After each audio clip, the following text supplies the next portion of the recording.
Akkam jirtu barumsa keenya har'aa immoo kan ilaallu jechoota dhedheeraa ta'anii yookiin immoo nama dubbisuuf kan nama rakkisanii jiru isaanii ni ilaalla jechuudha. Akkuma argitanii dhedheeraa jechoonni asirra jiran hundi isaanii dhedheeraadha. Kanaaf akka itti dubbisuu dandeenyu haala salphaan akkamitti adda baasnee akka dubbisuu dandeenyu isinii barsiisa yookiin isinii agarsiisa jechuudha. Kanaaf sirriitti viidiyoo kana hordofaa isiniin jedha. Ammaadhumaatti illee ilaala. Akkasumas viidiyoo kana like gochuudhaan jalqabaa namootaaf chaanaalii kanaaf haaraa taatan immoo subscribe gochuudhaan barnoota adda addaa isinii qaqqabaa jechuudha.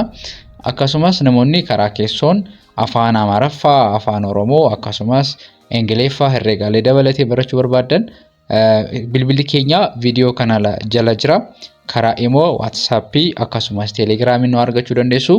Barumsa keessanis haala gaariin sirriitti barachuu dandeessu jechuudha. Kanaaf amma gara barumsa keenyaa ni deemna. Akkuma argitanii jechoonni kun baay'ee dhedheeroodha. Jechoota gaggabaaboo yookiin immoo gaggabaaboo ta'anii dubbisuu fi barreessuu fi ni salphata. Garuu dhedheeraa yeroo ta'anii baay'ee ni rakkatu jechuudha. Kanaaf har'a viidiyoo kanaan akkamitti akka dubbisuu dandeessanii adda baastanii akkasumas yeroo barreessitan illee akkamitti akka adda baastanii barreessitanii isinii agarsiisa jechuudha. Kanaaf asirra jalqabna. Amma jecha kun akkuma argitanii akkasitti yeroo ta'u wal qabatee dhufe waan ta'eef haala itti dubbisnu nu rakkisa. Akkamitti eessa akka jalqabnu akkamitti maal jennee akka dubbisnu nama yeroo baay'ee ni rakkanna. Kanaaf yeroo akkana dhufu maal gootu adda baastu. Sagaleedhaan adda baastanii. Sagaleetu adda dhufe gara jecha dheeraa dhufa. Kanaaf jalqaba sagalee adda baasu dursa jechuudha. Sagalee adda baastanii booda achi booddee walitti fiddanii dubbistu jechuudha. Kanaaf amma asitti yeroo jalqabnu maal ta'a? Baa ta'a. Sagalee dheeraa argitanii? Amma kun ba ittiin ta'een baa ta'ana. Kanaaf baa sagalee dheeraa ta'a jechuudha. Baa asii dii sagalee dii asii immoo yaa. Fakkeenyaaf akkanaa yeroo dubbisuu rakkattanii baa dii yaa. Kanaaf jalqaba maaltu dhufe qubee dubbachisaa dubbifamaa dhufe achi qubee dubbachistuu dhufe jechuudha. Kanaaf qubee dubbachistuu kana qubee dubbifamaaf dubbachistuu qofaatti adda qooddu jechuudha. Baa dii yaa asiin jabaata. Kanaaf asitti baa dii yaa walitti baadiyyaa ni ta'a jechuudha. Isa kanarratti yeroo dhufnu immoo bi li su ma in jabaata. Ma bi li su ma bilisummaa walitti bilisummaa ni ta'a jechuudha. Ittaanee kan jiru maali? Boo kii suu bookkiisuu walitti bookkiisuu ni ta'a jechuudha. Achi immoo taanee maali? Calaqiisuu. Kanaaf qofaatti dubbistu jechuudha.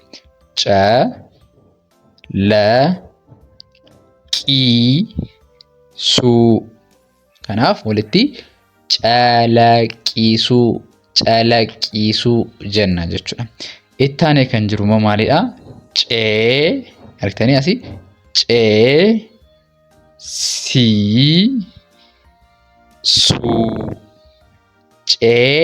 ceesisuu walitti ceesisuu ni ta'a jechuudha. Ceesisuu. As immoo ilaalaa sirriitti qubee maaltu jira?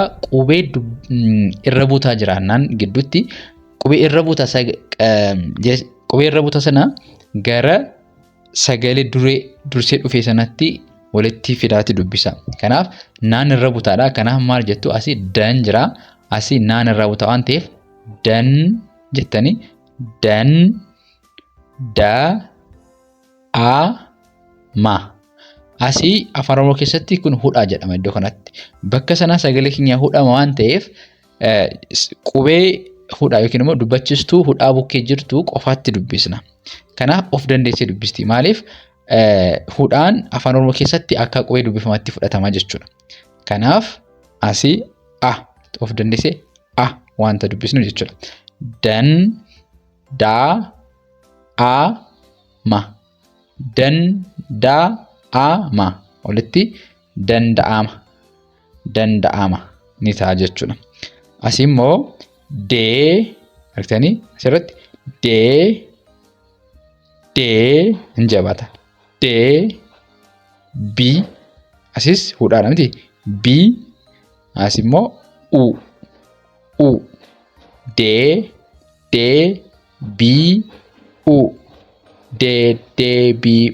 Walitti deddeebi'uu ni ta'a jechuudha. Ittaan immoo kan jiru maali? Ammas asii maaltu jira?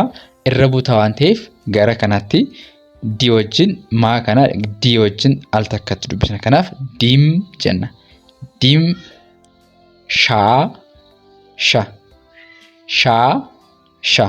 qubee dachaadha kun shaa. Diim shaa. Kanaaf dimshaasha jenna jechuudha. Dimshaasha.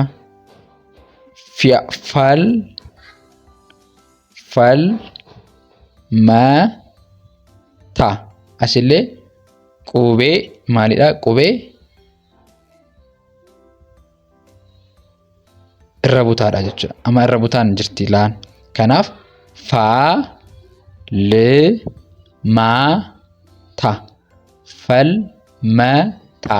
Walitti falmataa jedha jechuudha. Asitti immoo fi jenna miti. Fi naanis irra butaadha miti. Kanaaf naa kana gara kanaatti fideen dubbistu. Finfinnee. Walitti finfinnee jenna jechuudha. Kanaaf finfinnee ni ta'a jechuudha. Asitti finfinnee. Ittaanee kan jiru asii maali? Gaadha miti. Gaa ammas maan irra buta waan ta'eef gam. Kan hubachuu qabdanii amma kan ilaalaa jirru sagaloota dhedheeraa akkamitti akka dubbisnu. Yeroo dubbistan illee akkamitti sagaleedhaan qoqqoodanii akkanatti qo'attaniin barreessuun isin rakkisu jechuudha. Gam nu ma. Asitti ma lama maaliif ni jabaata waan ta'eefdha. Gamnumma. Walitti gamnumma jenna jechuudha. As immoo geggeessuu. Walitti geggeessuu ni ta'a jechuudha. Asii gowwumma.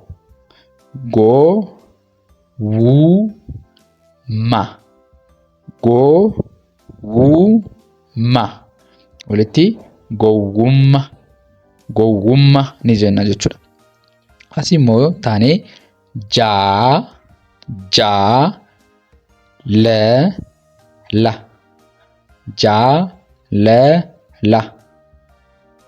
Walitti jaalala jenna jechuudha. Asii hoo jireenya. Walitti jireenya ni ta'a jechuudha. Jireenya. Ittaanee kan jiru kabajama.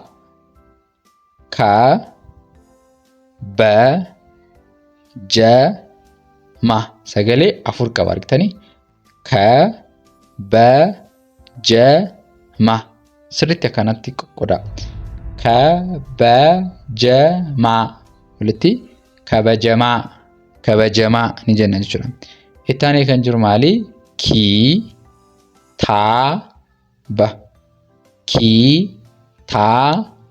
Inni kun immoo sagalee sadii qaba. Kanaaf walitti maal ta'a? Kitaaba. Asirra immoo sagalee meeqa qaba? Sagalee afur qaba. Irra buutaa wajjin 5 qaba. Kanaaf koon jenna. Koon, koo, laata. Koon, koo, laata. Walitti konkolaataa. Konkolaataa jenna jechuudha. As immoo lagachuu sagalee sadii qaba. Lagachuu. Inni kun maaliifidha? Sagalee jechaadha jechuudha. Lagachuu. Asii liqimsuu. Liqimsuu. Kanaaf liqimsuu. Liqimsuu ni ta'a jechuudha. As immoo maaliidha? Maa jenna. Maan, naanni ammas irra butaadha. Maan guddoo. Maan guddoo. Walitti maanguddoo. Sagalee dheeraadha miti. Jecha dheeraadha. Kanaaf asii gargar baasudha. Maanguddoo. Isiniif dhufaa jechuudha. Maanguddoo. Asii yoo sagalee sadii qaba. Miiciree. Miiciree. Walitti miiciree jenna. As immoo mucuma. Mucuma. Walitti mucumma ni ta'a. As immoo qofaatti jalqaba irratti yeroo dhuftu of dandeessee qofaatti dubbifamti. Obboleessa. Obboleessa. Walitti obboleessa. Obboleessa sagalee shan qaba jechuudha. Obboleessa. Asii ammas sagalee afur. Asii ammas qofaatti Oromiyaa. Oromiyaa. Walitti Oromiyaa jenna jechuudha. Oromiyaa jenna jechuudha. Taanii kan jiru immoo maali? Qaa sagalee sadiidha kan qabu. Qaaneessuu. Qaaneessuu. Walitti qaaneessuu ni ta'a jechuudha. As immoo qeerran. Argitanii irra butaan ammas gidduu jirti. Kanaaf qee jennee irra butaa gara kanaatti fidnee raa wajjin dubbisna jechuudha. Ransa. Qeerransa. Walitti qeerransa jenna jechuudha. As immoo qoo jenna sagalee sadii qaba. Asis qoo jabaataa jechuudha.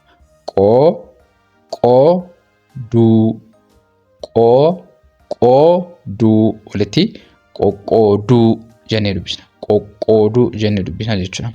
Inni itti aanee jiru maali? Raafamuu.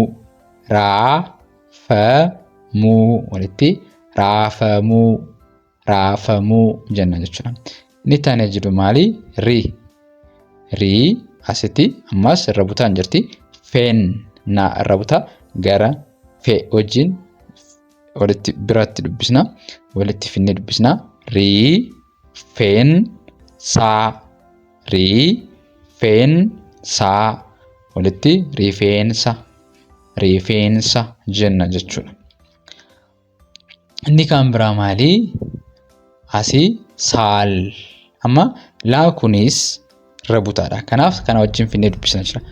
Saalfachuu. Saalfachuu. Walitti saalfachuu jenna jechuudha. Saalfachuu. Inni itti aanee jiru maali? See jenna. Neesaa. Seeneessa. Seenessa jenna. Seenessa. Seenessa. Seenessa jenna jechuudha. Asii immoo kan jiru soodha.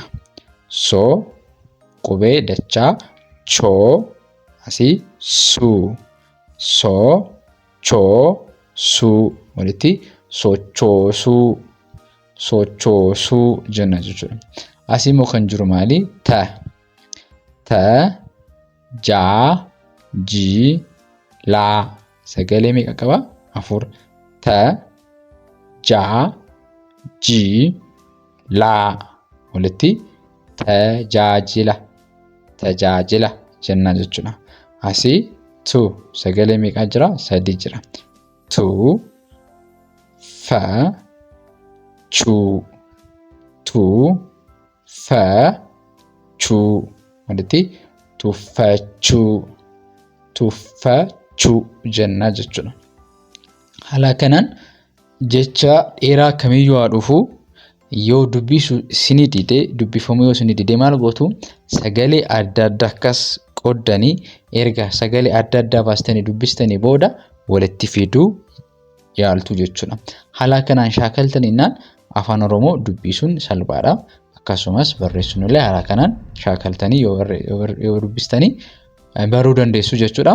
Kanaaf namoonni yeroo kana nama dubbisuu hin dandeenye yookiin barreessuu hin dandeenye Hello kana haalli isaa salphaadha. Haalli isaa mijataa waan ta'eef barumsa keessanii barachuu ni dandeessu. Namoonni karaa keessan barachuu barbaadan immoo bilbilli keenya viidiyoo kana jala jira.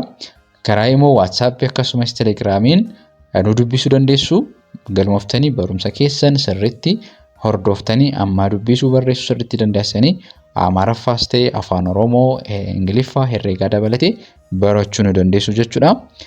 Barumsi keenya har'a kana fakkaataa ture. Barumsa biraadhaan amma walitti deebinu nagaan turaa isiniin jedha. Ciao.